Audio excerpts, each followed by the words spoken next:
আজকে আমরা যশোর বিকে সিটিতে ঘুরলাম। সারাদিন কি করলাম চলেন আপনাদের সাথেও শেয়ার করি। হ্যালো এভরিওয়ান, আসসালামু আলাইকুম।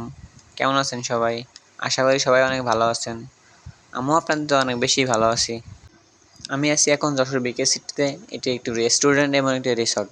থাকার জন্য হোটেল আছে, খাওয়া দাওয়ার জন্য রেস্টুরেন্ট আছে। এখানে ঢুকতে গেলে আপনি পার পিস লাগবে 100 টাকা, আর যদি সুইমিং বাজারে ঢুকতে চান তাহলে পার পিস লাগবে 500 টাকা। সব মিলিয়ে জায়গাটা অনেক জোস। থাকার জন্য একটি হোটেলও আছে, খাওয়া দাওয়ার জন্য রেস্টুরেন্ট আছে। যশোর জেলার মধ্যে মোস্ট পপুলার একটি রিসর্ট বলতে পারেন। এটা অনেক সুন্দর, আপনিও চাইলে ঘুরে আসতে পারেন, দেখে আসতে পারেন কেমন। বিকে সিটি ঘোরার জন্য এবং থাকার জন্য সুন্দর একটি জায়গা। লোকেশন হচ্ছে রাজারহাট বিকে সিটি। শহর জুড়ে সোনায় রোদ্দুরে ভিজে খুঁজবো সুখের ঠিক।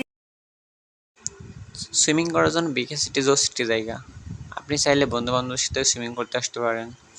সব থেকে মজা হবে বন্ধু বান্ধবের সাথে গেলেই। আমরা অনেক বন্ধু বান্ধব গেছিলাম, সুইমিং করলাম, অনেক মজাই করলাম। আপনারা চাইলে ঘুরে আসতে পারেন। আপনারা চাইলে প্রিয় মানুষ কিংবা পরিবার নিয়েও এখানে যেতে পারেন, কারণ ঘোরাঘুরির জন্য সুন্দর একটি জায়গা রয়েছে, বসার জন্য সুন্দর একটি প্লেস রয়েছে। সব মিলে সুন্দর একটি জায়গা।